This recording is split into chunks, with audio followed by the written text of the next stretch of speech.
विश्वरत्न Bodhisattva परमपूजनीय doctor Babasaheb Ambedkar च्या प्रतिमांचं पूजन ते प्रज्वलन करून आजच्या या परिहार कोचिंग क्लासेसच्या भव्य सत्कार समारंभाला आपण या ठिकाणी सुरुवात करूया।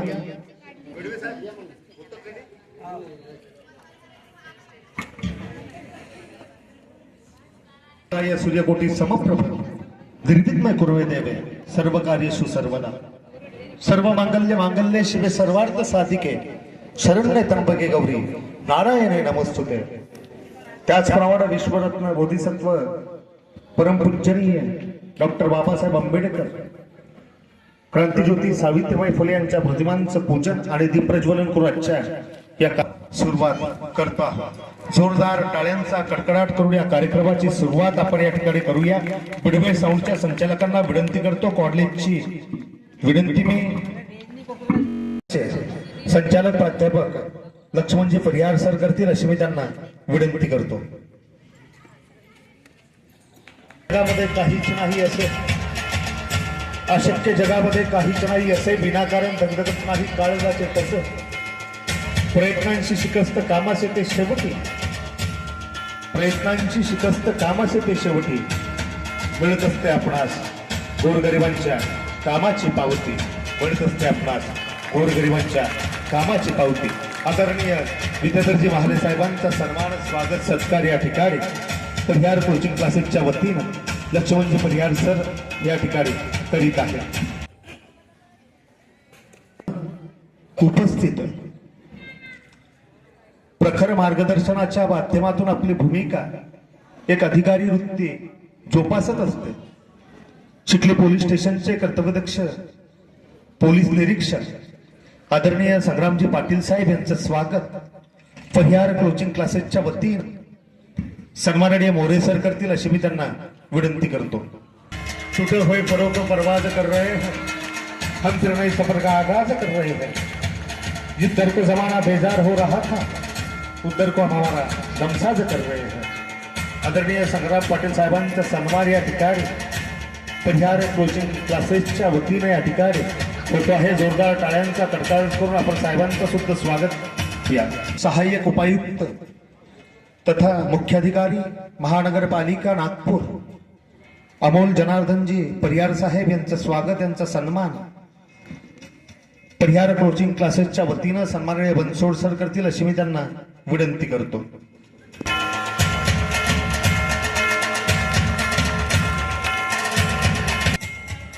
बोलतो मराठी, झालो खरेच धन्य माय मानतो मराठी।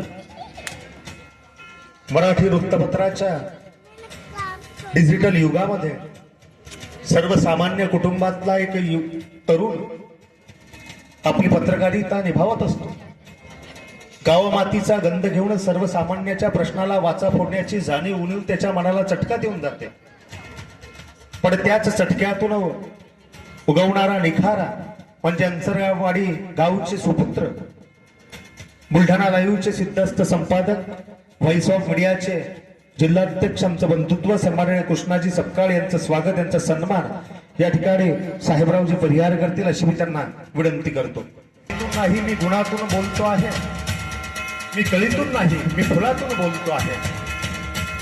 लेखणी देत गेली मला माझ्या आधाराचा हात, लेखणी देत गेली मला माझ्या आधाराचा हात, त्यावेळेस समजलं लेखणीत माझं दैवत्व प्राप्त आहे, लेखणीत माझं दैवत्व प्राप्त आहे। बुलढाणा लाईव्हचे संपादक माननीय कृष्णाजी सपकाळ यांचं स्वागत या ठिकाणी होत आहे। माजी सभापती अंचरवाडी गावच्या सरपंच सभागृहती कोकिळाताई समाधानजी परिहार यांचं स्वागत जयाताई परिहार करतील अशी मी त्यांना विनंती करतो।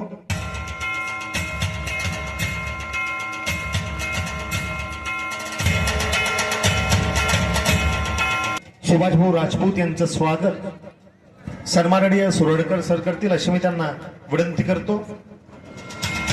ज्या माणसानं समाजामध्ये रुजू केला सन्माननीय सुभाषभाऊ राजपूत यांचं स्वागत या ठिकाणी परिहार कोचिंग क्लासेसच्या या भव्य सत्कार समारंभाच्या निमित्तानं या ठिकाणी होत आहे।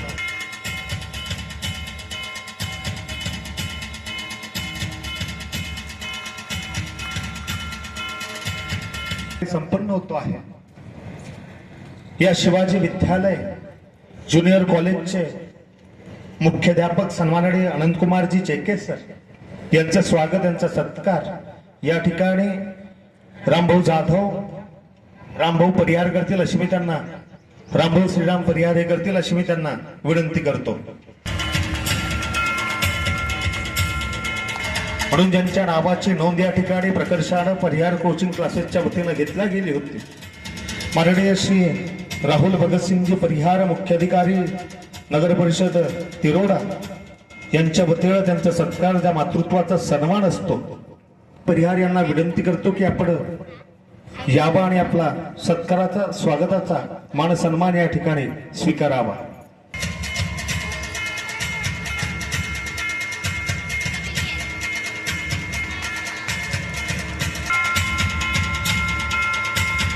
आपण या मान्यवरांच्या स्वागताचे साक्षीदार या ठिकाणी होऊयात।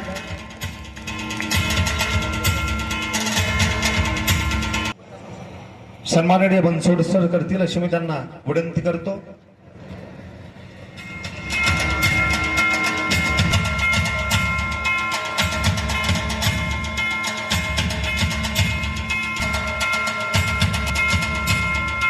यानंतर हे कर माननीय सुनील कट्यार संघजी परिहार यांचं स्वागत परिहार कोचिंग क्लासेसच्या वतीनं भारती सर करतील अशी मी त्यांना विनंती करतो।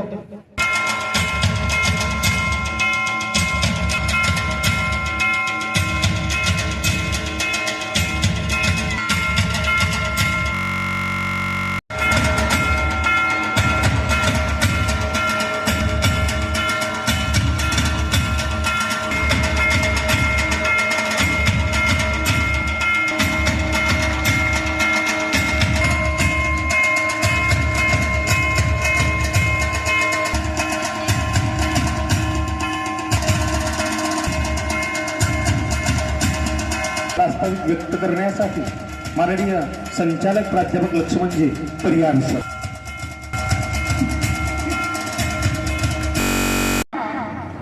तद्वतच वर्ग 10वीच्या विद्यार्थ्यांचा निरोप समारंभ या दुग्ध शर्करा योगामध्ये आपण आलेले सर्व प्रेक्षकजण, केव्हाची सरांनाही खूप मोठी घाई आहे आदरणीय माले साहेबांना, तरी सुद्धा ते एवढ्या सत्काराला थांबले। सर, अजूनही सत्कार बाकी आहेत, ज्यांचे सत्कार बाकी राहिलेले आहेत कृपया त्यांना मी माफी मागतोय आणि माझ्या प्रास्ताविकाला सुरुवात करतो आहे। तीन क्लासेस 1999ला छत्रपती संभाजीनगर येथे रुपटं लावलं होतं। काही कौटुंबिक कारणामुळे म्हणजेच माझे मोठे ज्येष्ठ बंधू वारल्यामुळे अंचरवाडीला यावं लागलं। मालक साहेबांना सांगू इच्छितो, साहेब येथे जे सत्कार मूर्ती आहे त्यामध्ये 5 जण परिहार आहेत, एक सबका आहे, 5 परिहार आहेत। याचं कारण 2002ला अंचरवाडी गावामध्ये कोचिंग क्लास, बाहुली कोचिंग क्लासेस म्हणून सुरुवात केली होती आणि छोट्याचं लावलेल्या रोपट्याला खूप मोठा बहर आला। आज फळं लागली नव्हे तर आज एक सत्कार मूर्ती आहेत 6, हे या आंब्याला लागलेल्या शाखी मराला वावगा नाही आहे आणि यांचा सत्कार एक महान विभूती आपल्या राज्याचे मुख्यमंत्री आदरणीय देवेंद्रजी फडणवीस साहेब यांचे खाजगी सचिव, कर्तव्यदक्ष महालेताई, आपल्या लाडक्या आमदार यांचे पतिराज आमचे भाऊजी यांच्या हस्ते होतोय, याचा आम्हाला सर्वांना अभिमान आहे।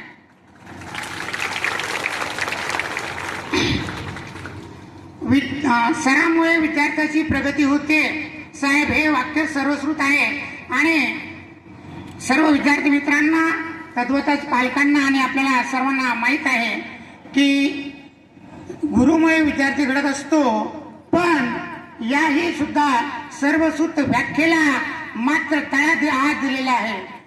मी इथे ठामपणे अभिमानाने सांगतो आहे की काही विद्यार्थ्यांमुळे सरांची प्रगती झालेली आहे आणि याचं ज्वलंत उदाहरण म्हणजेच लक्ष्मण परिहार आहे। पालकांना आणि विद्यार्थ्यांना सांगतोय, यातील जे विठ्ठल पुरुषोत्तम परिहार, आदरणीय सुनील परिहार, विठ्ठलजी हे विक्रेता निरीक्षक आहेत, STI आहेत, आदरणीय सुनीलजी परिहार हे कृषी अधिकारी आहेत. माझे ज्येष्ठ भाऊ वारले होते, मी खूप दुःखात होतो. छत्रपती संभाजीनगरमधून आल्यानंतर क्लासेस घ्यावे अशी काही उमेद नव्हती. ते दोघं माझ्याकडे आले, म्हणाले सर तुम्ही औरंगाबादला क्लास घेत होता, क्लास घ्या. अजिबात उमेद नव्हती. ते माझ्या अंचरवरच्या क्लासेसचे पहिले विद्यार्थी होते. त्यांनी थोडी उमेद जागवली आणि मी त्यांच्यापासून क्लास घ्यायला लागलो. मी सांगतोय सरामुळे विद्यार्थी मोठा होत असेल तरी विद्यार्थ्यामुळे मोठे झालेला शिक्षक मी आहे. तत्वतच आदरणीय अमोलजी जनार्दनजी परिहार यांच्या बाबतीत मी सांगू इच्छितो. अमोल सर मूळतः चाणाक्ष कुशाग्र बुद्धिमत्ता असणारे विद्यार्थी होते. त्यांचा मला एक प्रसंग आठवतो आहे.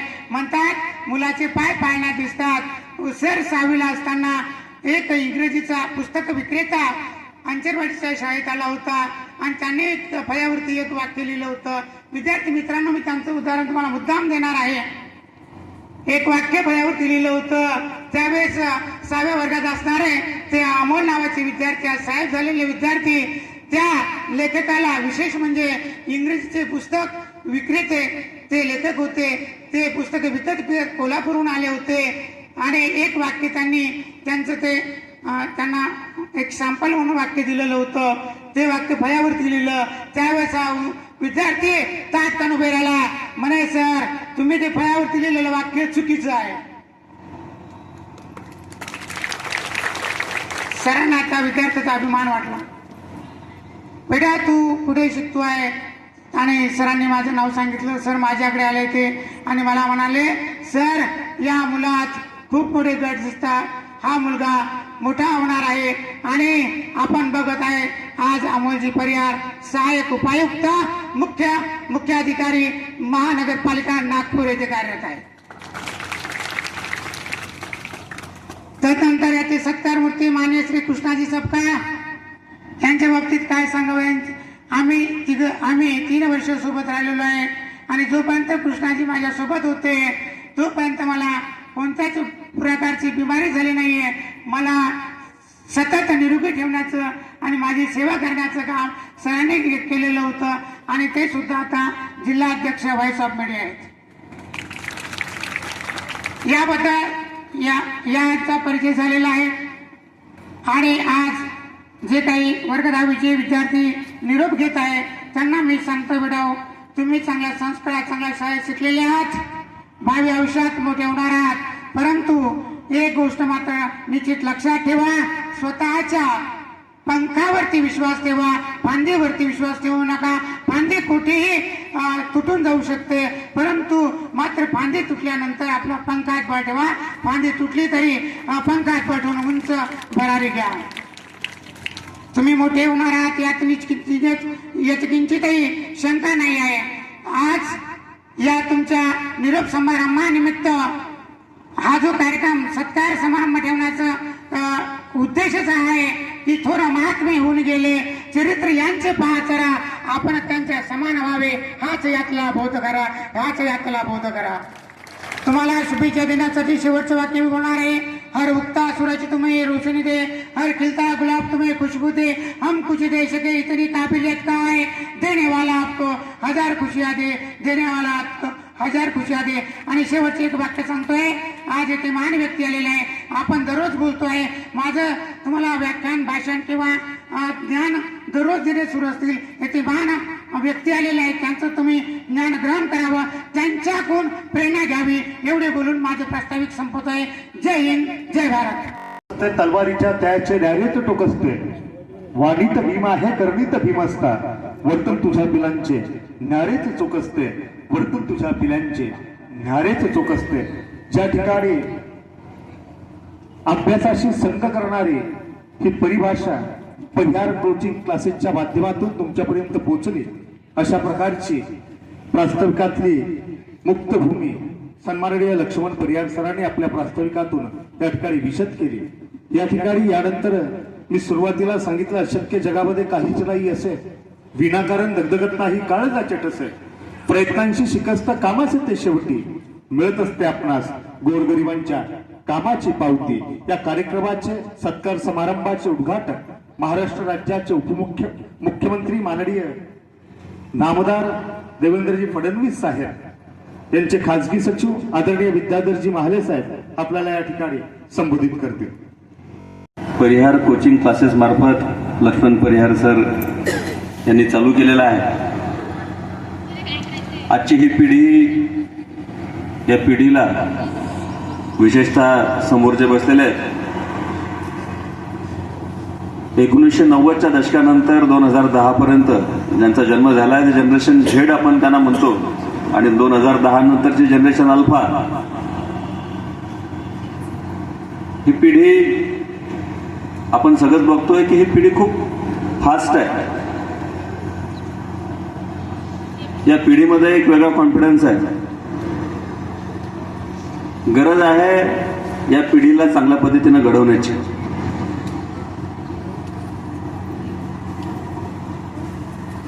वाईट व्यसनं, वाईट गोष्टी यांच्यापासून दूर जाऊन खऱ्या अर्थानं स्वतःचा विकास कसा होईल, आपल्या गावाचा, आपल्या तालुक्याचा, आपल्या जिल्ह्याचा, पर्यायाने राज्याचा आणि देशाचा विकास कसा होईल यासाठी सगळ्यांनी लक्ष देण्याची खऱ्या अर्थाने गरज आहे.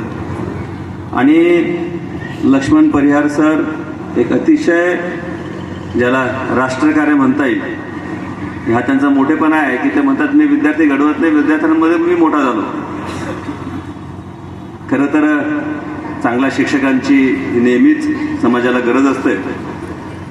एक काळ असा होता की आपला देश हा जगभरात विद्येचं दान करायचं. नालंदा विद्यापीठ असेल, या विद्यापीठामध्ये आंतरराष्ट्रीय दर्जाचे कितीतरी संशोधक अभ्यास करायला यायचे. म्हणजे आपण खूप पुढे होतो, परंतु कालांतराने परिस्थिती बदलली. आज आपल्याला कुठेतरी बाहेर जावं लागतं, आपले मुलं शिकायला कुठेतरी बाहेर जातात. ही वेळ आता खऱ्या अर्थानं बदलण्याची गरज आहे. 2014 मध्ये धुरा आपल्या सर्वांचे लाडके पंतप्रधान आदरणीय मोदी साहेबांनी घेतली, आणि तेव्हापासून आपल्या देशाच्या ओव्हरऑल सगळ्याच गोष्टींमध्ये जो काही फरक पडला आहे तो आपण प्रत्यक्षात अनुभवतो. आपली देशाची अर्थव्यवस्था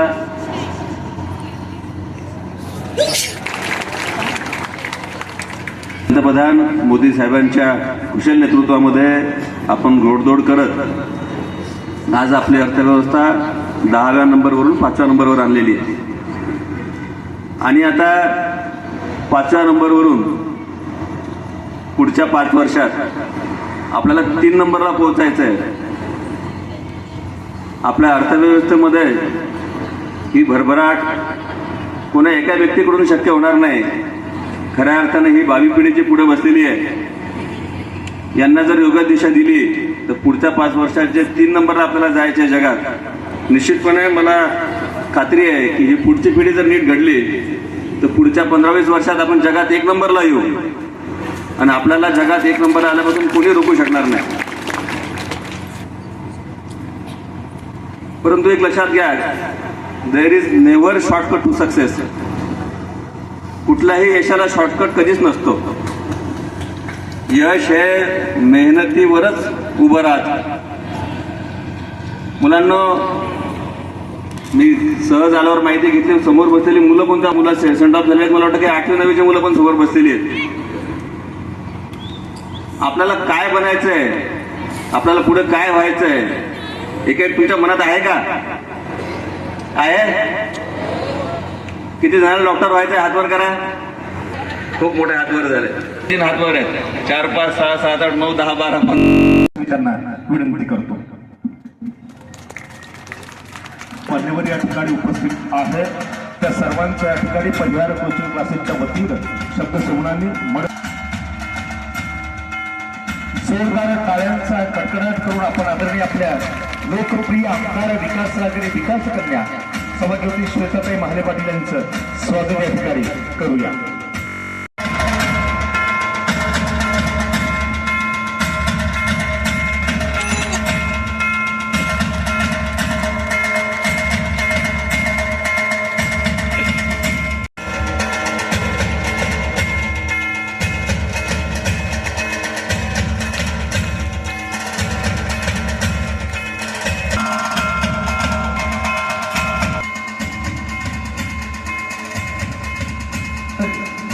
सत्कार समारंभात अच्छे सत्कार मूर्ती आहे करतो माननीय रवींद्र पंजाबरावजी परिहार हे देवेंद्रजी फडणवीस साहेब यांचे खासगी सचिव त्यावरील सर्वच मान्यवर कोचिंग क्लासेसच्या वतीनं या ठिकाणी होतोय. जोरदार टाळ्यांचा कडकडाट करून या सत्काराची दाद आपण या ठिकाणी ठेवूया.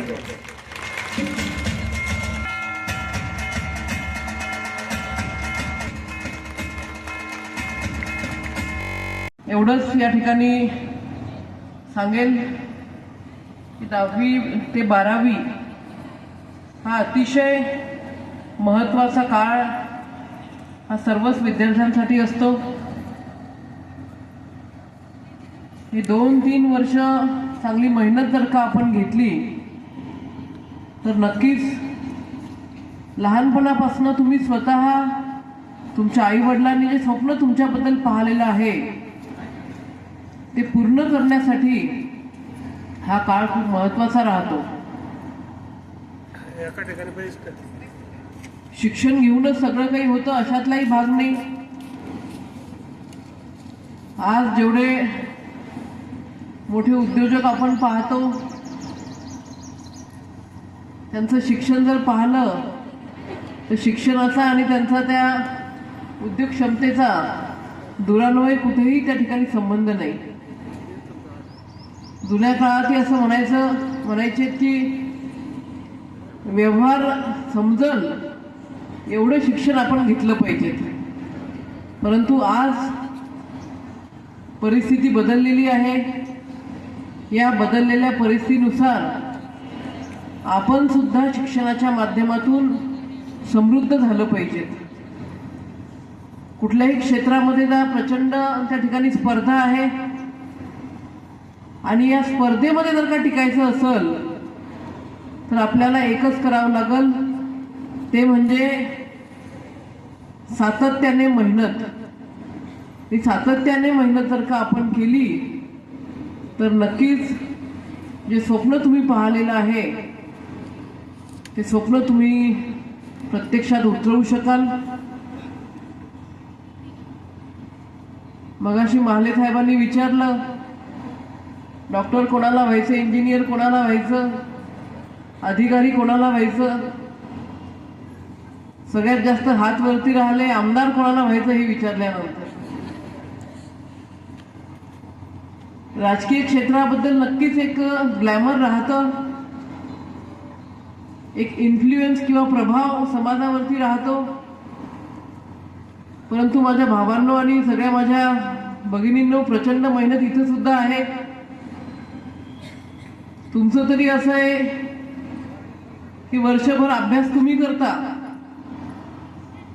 आणि पेपरही तुम्ही सोडवता. परंतु आमचं क्षेत्र डेंजर आहे.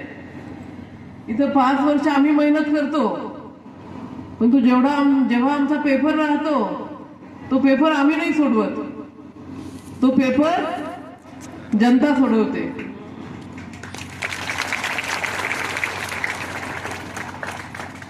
त्याच्यामुळं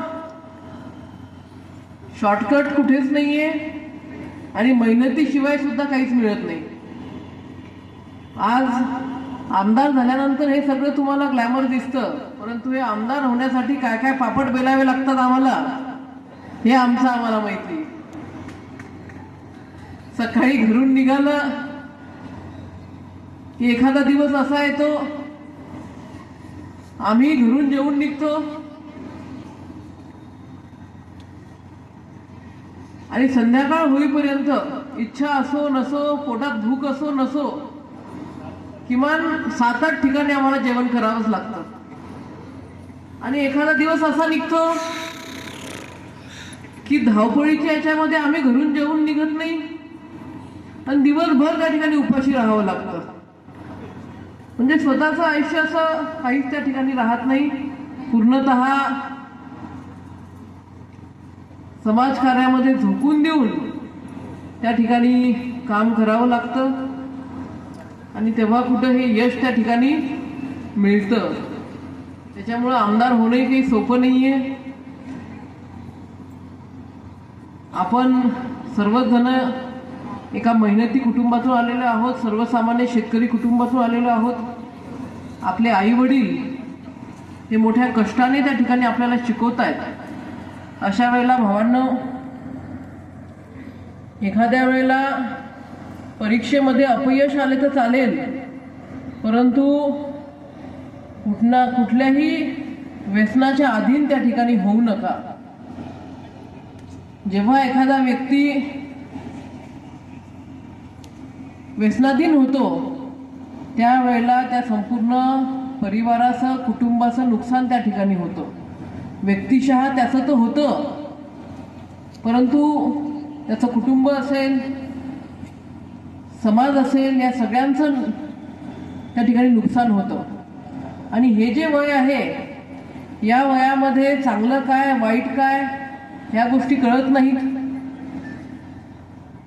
जे चांगलं दिसतं तिकडंच व्यक्ती अट्रॅक्ट होतो, परंतु ते जे चांगलं दिसणारं आहे ते आपल्या फायद्याचं आहे का तोट्याचं आहे एवढी समज मात्र या वयामध्ये आलेली नसते. आणि त्याच्यामुळे आपले आई वडील, आपले वडीलधारी मंडळी अशा वेळेला आपल्याला सल्ला देतात, समज देतात. आमच्या वेळेला वेगळं होतं. आई वडील किंवा वडीलधारी मंडळी, रस्त्याने जाणारही कोणी वडीलधारी मंडळी जर का थांबवलं, टोकलं, तर आम्ही सुद्धा आदरपूर्वक त्यांचं ऐकायचो. परंतु नवीन पिढी ही ऐकून घेण्यामध्ये त्या ठिकाणी थोडी कमी पडते. आईवडिलांचं सुद्धा बऱ्याच घरांमध्ये मुलं ऐकत नाहीत. परंतु भावांनो, आपले आई वडील हे आपले सर्वस्व आहे. असं म्हणतात, जगामधला पहिला गुरु जर कुठला असेल तर ते आपले आई वडील असतात. त्याच्यामुळे नक्कीच आपल्या आईवडिलांचं स्मरण आपण प्रत्येक कामामध्ये त्या ठिकाणी केलं पाहिजे. जेव्हा एखाद्या चुकीच्या गोष्टीकडे आपण अट्रॅक्ट होऊ आणि तेव्हा आपल्या आईवडिलांचं स्मरण जर का केलं तर नक्कीच 2 मिनिट का होणं तुम्ही त्या ठिकाणी विचार कराल की अरे बाबा, ही गोष्ट आपण करत आहोत, परंतु आपल्या आईला, आपल्याला, आपल्या वडिलांना हे केल्यानंतर त्यांना कसं वाटेल. 100% सांगते, जो व्यक्ती आईवडिलांचं स्मरण करेल तो कधीही चुकीच्या मार्गाने त्या ठिकाणी जाणार नाही. मला वाटतं आमचं सत्कार मूर्ती आणि 10वीचा निरोप समारंभ अशा दोन्ही कार्यक्रम या ठिकाणी आपण आयोजित केलेले आहेत. 15 दिवसापूर्वी सरांचा फोन आलेला होता की असा असा कार्यक्रम घ्यायचा आहे आणि आपली ती उपस्थिती लागेल. तर ॲक्च्युली आमच्यावरही सुद्धा खूप दिवसापासून बर्डन होतं की सरांच्या कार्यक्रमाला जायचं आहे. तर आणि या निमित्ताने संधी चालून आली. आज हा कार्यक्रम आणि त्याला लाभणारा प्रतिसाद, तसेच खूप दिग्गज मंडळी कार्यक्रमाला आज लाभली. त्यामुळं सरांचंही आणि सर्वच आपल्या विद्यार्थी मित्रांचं आणि एकूणच परिवार कोचिंग क्लासेस हा जो परिवार आहे या सर्वांचं मी अभिनंदन करतो. आणि मी आणि आमची इतर सत्कार मूर्ती यांचा आपण जो सत्कार इथं घडवून आणला त्याबद्दल आपल्या सर्वांचं मी नम्रतेनं स्वीकार करतो आणि माझे 2 शब्द चालू करतो. अतिशय वेल रिनोन कोचिंग क्लासेस म्हणून या चिखली शहरामध्ये नव्हे तर तालुक्यात पूर्ण नावारूपास उदयास आलेली आहे आणि आपल्या 25व्या वर्षात पदार्पण करते आहे. तर 25 वर्ष आता बघायला गेली तर फार म्हणजे आपण सहज बोलून जातो 25 वर्ष, पण हा जो संघर्ष होता म्हणजे सरांनी जे मनोगता प्रास्ताविकेमध्ये सांगितलं की 2 विद्यार्थ्यापासून सुरू केलेला क्लास अंतरवाडी ह्या गावामध्ये आणि त्यानंतर आज 25 वर्ष सलग. तर मी त्यावेळेस 5वीला होतो सरांनी जेव्हा क्लासेस आमच्या गावामध्ये चालू केले तेव्हा. आणि इथे मंचावर उपस्थित ज्या काही आज सत्कार मूर्ती आहेत त्यासुद्धा त्या वर्गात कुणी 8वी, कुणी 9वी, कुणी 10वीला अशा क्लासेसमध्ये होते. तर म्हणजे 5व्या वर्गाचे आम्ही पहिलेच बॅच आमची त्यावेळेस सरांची. तर इंग्लिश विषयाचं आणि मॅथमॅटिक्स ह्या 2 विषयांचे सर तेव्हा क्लास घ्यायचे. आणि सुरुवातीलाच म्हणजे सरांची शिकवण्याची पद्धत आणि त्याला त्या विषयामधली जी एक्सपर्टाईज असते, नॉलेज आणि शिकवण्याची हातोटी, आणि एकदा कन्सेप्ट तो तुम्हाला समजला की म्हणजे तुम्ही तो विसरू शकत नाही, अशा प्रकारे त्यांची शिकवण्याची पद्धत.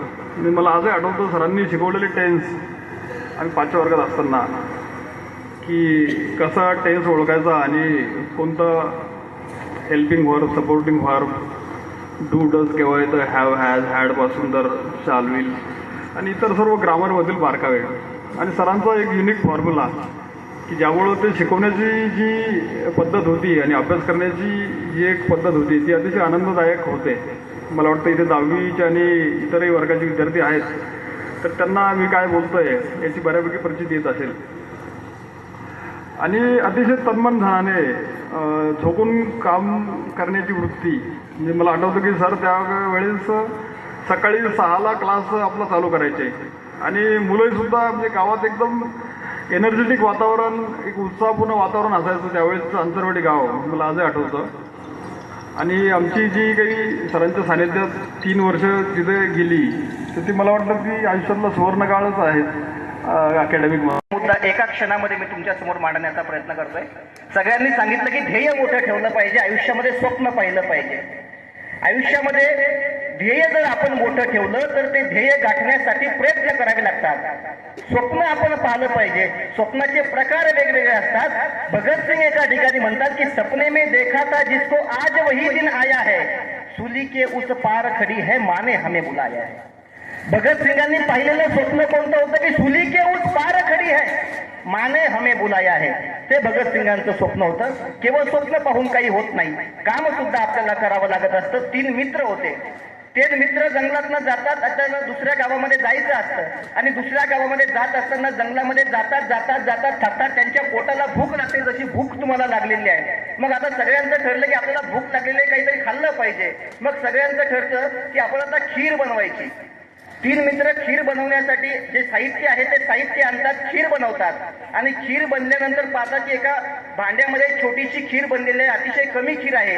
त्या कमी खीरीमध्ये 3 जणांचं पोट भरत नाही. मग आता करायचं काय? आपल्यासारखे सुज्ञ मंडळी असते तर आपण सांगितलं असतं की बघ थोडी थोडी थोडी थोडी वाटून घेऊ, आपण तिघांनी खाऊन घेऊ. पण 3 मित्र आहेत, तिघांचं ठरतं की आपण आता झोपायचं या झाडाखाली. झोपल्यानंतर थोड्या वेळाने उठायचं. उठल्यानंतर ज्याला चांगलं स्वप्न पडलेलं आहे त्यानंच ती खीर खायची आहे. 3 मित्र एका झाडाखाली झोपतात, झोपेतनं उठतात. उठल्यानंतर ठरतं, त्यातला एक मित्र म्हणतो आता या खिरीवर माझा अधिकार आहे, कारण मला सगळ्यात चांगलं स्वप्न पडलेलं आहे. 2 मित्र म्हणतात की आता सांग तुझं स्वप्न काय. जर तुझं स्वप्न सगळ्यात चांगलं पडलेलं असेल तर खीर तुला आम्ही खायला देणार आहे. तो मित्र सांगायला सुरुवात करतो, मी झाडाखाली झोपलो, स्वप्नात मला असं आलं, या झोपेतनं उठल्यानंतर मी जंगलाच्या बाहेर गेलो. एक मोठा राजवाडा होता. त्या राजवाड्यामध्ये एकुलता एक राजा, त्या एकुलत्या एका राजाची एकुलती एक कन्या, त्या एकुलत्या एक कन्येचा विवाह सोहळा आयोजित केलेला आहे. त्या कन्येनं असं ठरवलेलं आहे, एक हत्ती मैदानामध्ये आहे, त्या हत्तीच्या गळ्यामध्ये त्या ठिकाणी सोंडेमध्ये एक हार आहे. तो हार ज्याच्या गळ्यामध्ये हत्ती घालणार आहे त्याच्यासोबतच त्या राजकुमारीचं लग्न होणार आहे, आणि ज्याच्यासोबत लग्न होईल तोच त्या राज्याचा राजा होणार आहे. सुदैवानं मी स्वप्नातनं या जंगलातनं बाहेर गेलो. जंगलातनं बाहेर गेल्यानंतर खूप मोठी गर्दी दिसली. त्या गर्दीतनं तो हत्ती शोधत शोधत शोधत शोधत माझ्यापर्यंत आला. आणि काय झालं, त्या हत्तीनं त्याच्या सोंडेतला हार माझ्या गळ्यामध्ये टाकला. गळ्यामध्ये टाकल्याबरोबर एकदम सुंदर दिसणारी ती तरुणी माझ्याकडे धावत आली. तिने मला कडकडून मिठी मारली, माझ्या गळ्यामध्ये हार टाकला. वाजत गाजत आमचं लग्न झालं. फटाके फुटले, बँड बाजा वाजला, ढोल ताशे वाजले, पंचपक्वान्नाची पंगत दिली आणि मी राजा झालो. याच्यापेक्षा मोठं स्वप्न असू शकतं काय माणसं सुखात? सगळीकडे सुख आहे, त्याच्यामुळे आता खीर मीच खाणार आहे. दुसरा म्हणतो हे काय स्वप्न आहे, याच्यापेक्षा भारी स्वप्न मला पडलेलं आहे. मला सांगा, माणसात जर आयुष्यात जगायचं असेल तर शेवटचं अंतिम ध्येय काय? साधू संत लोकांना माहित असेल, आयुष्यात मोक्ष मिळाला पाहिजे. बरोबर आहे का? या 7 जन्माच्या फेऱ्यापासून मुक्ती मिळाली पाहिजे, हे सगळ्यात मोठं स्वप्न असतं माणसाचं. आणि मला असं स्वप्न पडलं, मला भगवान विष्णूंनी साक्षात्कार दिला. भगवान विष्णू माझ्या समोर आले. अरे वत्सा उठ, झोपलाच कशाला? देव मला साक्षात समोर दिसतोय. देवाला मी म्हटलं, देवा मला तुम्ही काहीतरी आशीर्वाद द्या. देवानं सांगितलं काय आशीर्वाद तुला द्यायचा आहे? त्यावेळेला मी सांगितलं, देवा मला मोक्ष प्राप्ती हवी आहे. देवानं तथास्तु असं म्हटलं. आणि तथास्तु असं म्हटलं, मला 7 जन्माच्या फेऱ्यातनं मुक्ती मिळाली, मला मोक्ष मिळाला. 2 मित्रांनी त्यांचं स्वप्न सांगून झालं होतं. तिसरा मित्र त्यांच्याकडे पाहत होता. तिसरा मित्र त्यांना म्हणाला की एक काम करा दोस्तांनो, तुमच्या दोघांचे स्वप्न खूप भारी पडलेले आहेत, मला काही फारसं चांगलं स्वप्न पडलेलं नाही, त्याच्यामुळे एक काम करा, खीर कोणाला खायची ते तुमच्या दोघांपैकी एकानं डिसाईड करून घ्या. आता दोघंही उदार अंतकरणाचे, त्यांना वाटतं की तसाही एक कटलाच आहे, पण स्वप्न तर सांगून दे तुझं काय तर. नाही तुम्ही दोघं ठरवा का कोणाला खीर खायची. नाही ते म्हणे तुझं स्वप्न सांग एकदा आम्हाला काय तर. तिसरा मित्र स्वप्न सांगायला सुरुवात करतो. तो सांगतो की झालं असं, या झाडाखाली आपण झोपलेलो होतो. आपण झोपलेलो असताना या झाडावर एक मोठा राक्षस राहत होता. तो राक्षस या ठिकाणी आला आणि त्या राक्षसानं मला उठवलं. उठा उठा म्हटल्याबरोबर मी एकदम घाबरून उठलो. मोठा मोठा अस्वल, 4-4 त्याला हात आहेत, 4-4 पाय आहेत, मोठा एकदम राक्षस आहे, बकासुरासारखा दिसणारा, त्याचं पोट मोठं, त्याचे दंड मोठे. अशा राक्षसानं मी उठवलं. तो मोठा राक्षस माझ्या समोर उभा होता. मी त्याला पाहून घाबरलो. राक्षसानं मला विचारलं, तुम्ही इथे माझ्या परवानगीशिवाय माझ्या झाडाखाली झोपलेच कसे. त्यावेळेला मी त्यांना विनंती केली, राक्षस महोदय आम्हाला माफ करा. माफ तुम्हाला मी करणार नाही. हे दोन झोपलेले कोण आहेत? ते माझे मित्र आहेत. तू तरी चांगला आहे म्हणे, तू झाडाकडे पाय करून झोपला नाही, पण हे दोन अतिशय महामूर्ख आहेत, ते माझ्या झाडाकडे पाय करून झोपलेले आहेत. तू मला विनंती करतोय, मी तुला माफ करतो, पण त्यांना मात्र मी खाणार आहे. मग मी राक्षसाला विनंती केली, राक्षस महोदया ते माझे मित्र आहेत, जीवलग आहेत, माझा त्यांच्यामध्ये खूप जीव आहे, त्याला तुम्ही मारू नका. बरं अच्छा, त्याला मारायचं नाही का? मग त्याची शिक्षा मी तुला देणार आहे. मग काय शिक्षा द्यायची? शिक्षा देता देता देता देता त्या भांड्यामध्ये काय? त्या भांड्यामध्ये खीर आहे. ही खीर तू खाऊन टाक.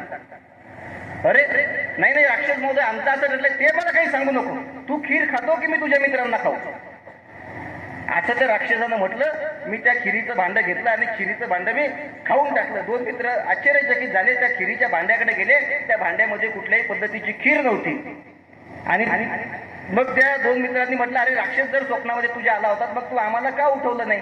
तर मी तुम्हाला सांगणार होतो, पण तू अगदी तुला मोक्ष प्राप्त झाला होता आणि तो फटाका, बँड बाजा, गुलाबजांबूची पंगत, बँड बाजा याच्यामध्ये मी तुला उठवून हलवून उठवायचा प्रयत्न केला. मात्र बँड बाजा वाजत असल्यामुळे तुला उठता आलेलं नाही.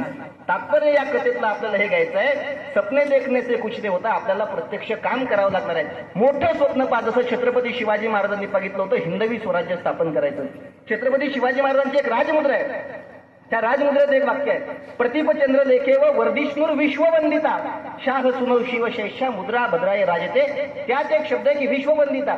जिजाऊंनी छत्रपती शिवाजी महाराजांना असं म्हटलं की तुम्हाला पुण्याचे राजे बनायचं आहे, या 3 जिल्ह्यांचे राजे बनायचं आहे, महाराष्ट्रापुरतं स्वराज्य उभं करायचं नाही.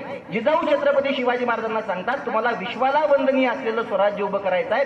मोठं स्वप्न बघितलं पाहिजे, मोठं ध्येय ठेवलं पाहिजे आणि ते ध्येय प्राप्त करण्यासाठी कामाला लागलं पाहिजे. एवढ्या तुम्हाला शुभेच्छा देतो. परिहार कोचिंग क्लासेसचा हा जो निरोप समारंभ आहे, आपल्या सगळ्यांना खूप खूप शुभेच्छा. सरांचं माझ्यावर अतिशय उपकार आहे. म्हणजे मी आज जो काही आहे तो फक्त आणि फक्त परिहार सरांमुळे आहे. म्हणजे माझ्या आता डोळ्यात अश्रू येत आहेत. सरांनी अतिशय मित्रवत प्रेम माझ्यावर केलेलं आहे. 3-4 वर्ष मी सरांसोबत होतो. अतिशय स्वतःच्या मुलाला ज्या पद्धतीनं जपल्या जातं तशा पद्धतीनं सरांनी मला जपलेलं आहे. या मैदानामध्ये, या शाळेमध्ये अनेक स्पर्धा माझ्याकडे होत्या. त्या स्पर्धांची तयारी करून घेणं असेल आणि सगळा सांभाळ, जसा एका पित्यानं मुलाचा सांभाळ करायचा असतो तसा सांभाळ माझ्या सरांनी माझा केलेला आहे. त्याच्यामुळे मी त्यांना सुद्धा खूप खूप धन्यवाद देतो. तुम्हाला सगळ्यांना शुभेच्छा देतो आणि थांबतो.